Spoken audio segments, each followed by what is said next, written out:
Okay, 21 questions, right? 21 questions. Yes, go for it. Okay. What is one thing you really don't like paying for, and why? What is one thing? I got it. All right. Well, I still pay for it, but I got it. I don't like paying for bottled water like this.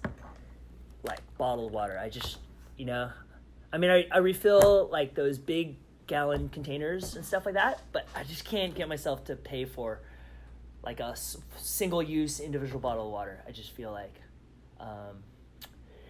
it feels like a waste to me. Okay? Okay. All right, cool. What invention doesn't get enough love but has greatly improved the world? Snapchat. No, just kidding. What invention has greatly improved the world but doesn't get enough love? That's such a good question. I would say toilets. Toilets? Yes, toilets. That's true. Toilets, right? Otherwise, we'd be using like outhouses and like, rivers and things of that sort, contaminating, lack of hygiene. Okay. What's the most unethical experiment that would have the biggest positive impact on today's society? Okay, I'm gonna act like I didn't hear that question already. But I was just gonna say anything involving testing on humans, but where, unfortunately, like people who receive, people who are in a clinical trial who don't actually receive the treatment would unfortunately might be kind of screwed. But people who do, and if it's potentially a good, let's say, medicine, and their lives could be saved.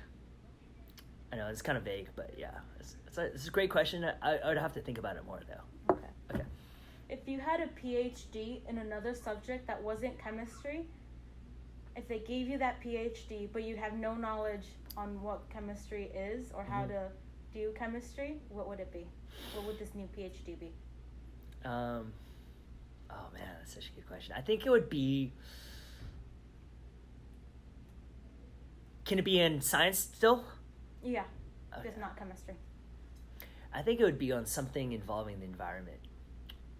Like something involving the environment and being able to research like cutting edge stuff on how to cause environmental solutions to our problems right now. I think that would be pretty awesome. What's something that students don't really worry about, but they should? I think the environment.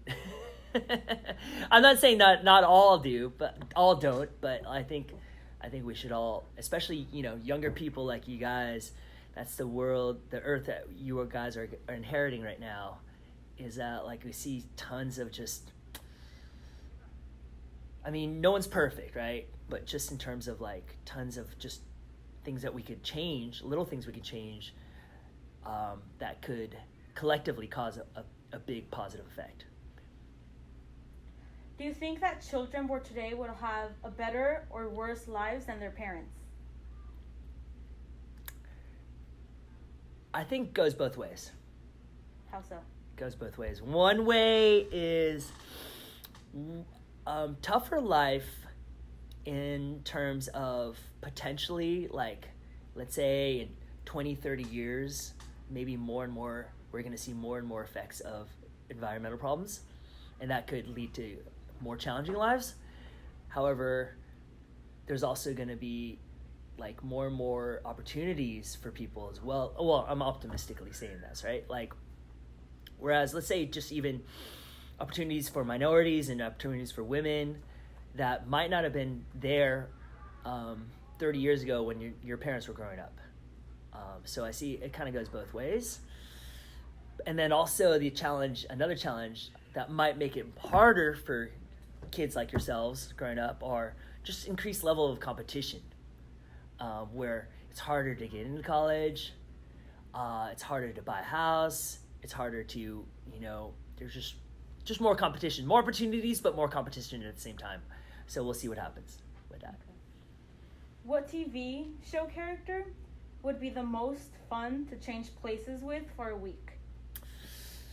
TV character. Oh, I got it. All right. Michael Scott from The Office. Why? And if you guys don't know who that is, please, you should go watch The Office. Amazing guy. What was cool when you were young but isn't cool now?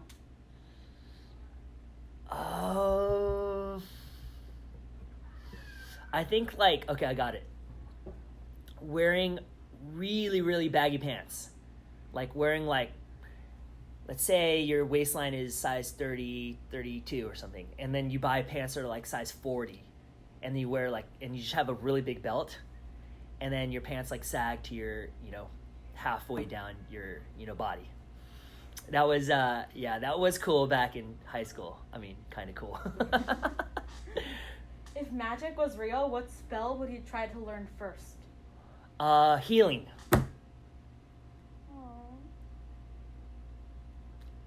What goal do you think humanity is not focused enough on achieving but should? I think providing clean water to every person on this earth.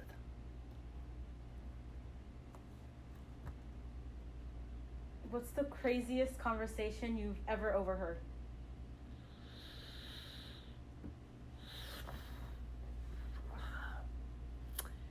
I don't know, but I will say, maybe not craziest topic-wise, but just crazy that they're having conversation, was when you're in the bathroom using the stall, and you hear either two people talking to each other in the stall while doing their business, or someone talking on the cell phone, having a full-out conversation while they're, doing their business. I think that's just, the timing of it's pretty awkward.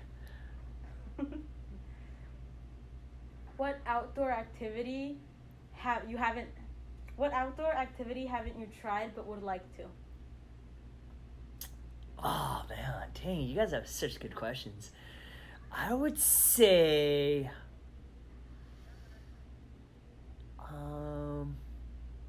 maybe scuba diving, maybe scuba. Yeah. What's the funniest thing you've done or had happen to you while your mind was off wandering someplace else? Funniest thing, I think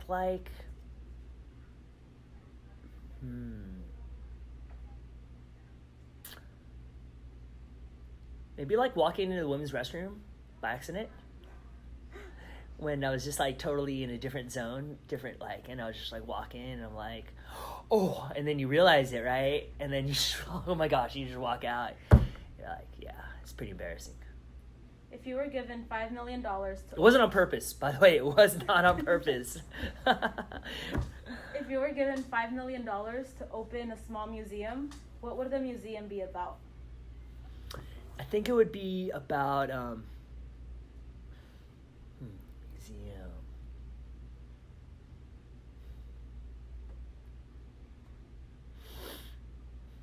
Oh, man. Such good stuff. I think it would be about maybe something African art, maybe African really old African art that doesn't get a lot of publicity. What's the worst example of procrastination that you've seen in your students? Oh geez, I think I would say when people try to turn in stuff on maybe sometimes the last day of school, all right, the last day of the semester, and they're trying to turn in stuff that was from the beginning of the semester, and as a teacher, you want them to pass, yet at the same time, you don't want them to do stuff develop bad habits like that. So I don't know. I'm pretty sure I still accepted it, but yeah, don't tell my current students that. All right. What's the most rewarding part of being a teacher? I think definitely the students. It's all about the students. All about the students, and also when you have students who come back and they're already graduated from college, or they're they're in their regular life now, and they're like doing well. When did you realize that you wanted to become a teacher? I think it was when I was traveling. I was traveling in Africa and Europe, and you're just around so many different types of people, and you realize, man, it's just, I think life is about people, and then becoming a teacher was realizing, like, especially high school, elementary, junior high, like, not talking college level or whatever, it's like you're there with people in their formative years when they're still like developing who they are, and I thought that was cool. If you were to be a teacher not in the United States, what other country would you teach in? I would say,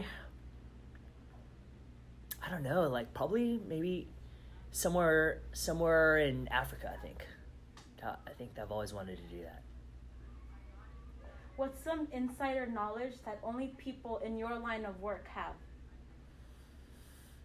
I think just the feeling of when you're teaching, especially when you're a demanding class, you have to be on, and you have to be on. You can't just like be sitting in your chair like checking your Facebook or something or Instagram.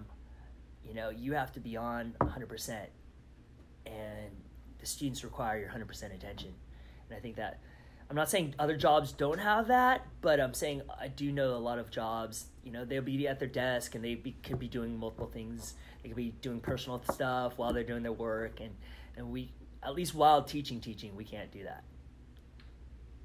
If Mr. Voigt walked in right now and gave you 3 days off, what would you do in those 3 days? I think I'd probably be working on letters of recommendation. Yeah, just catch up on things that are work related but not in the classroom, which is kind of sad, but that's okay. And then and probably I think I'll do that, or go take a short trip. Okay. That's a great question. What's your most memorable memory of your time being a teacher? Memorable memory, sad one, was when our student who graduated last year passed away. I think that was like really, it's always going to stick with me, I think, because I was the home instruction teacher for him for his last few months of his life. And I mean, I know it's still fresh, so it's really fresh in my memory, but I think I can imagine even 10 years from now I'll probably still have that as a really impactful memory. Okay. And last but not least,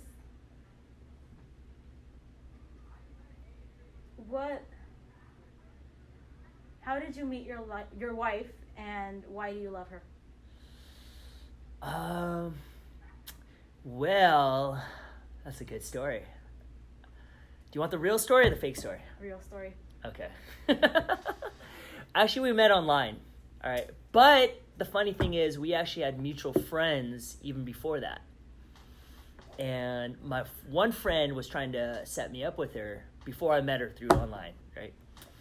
And then, so that's how we met. Why do I love her? I think she's like really, really good at supporting me in all the things I do, whether it be teaching, whether it be triathlons, whether it be stuff with family stuff or with my dogs, She's really good at supporting me, and I hope I'm okay at supporting her. So, yeah.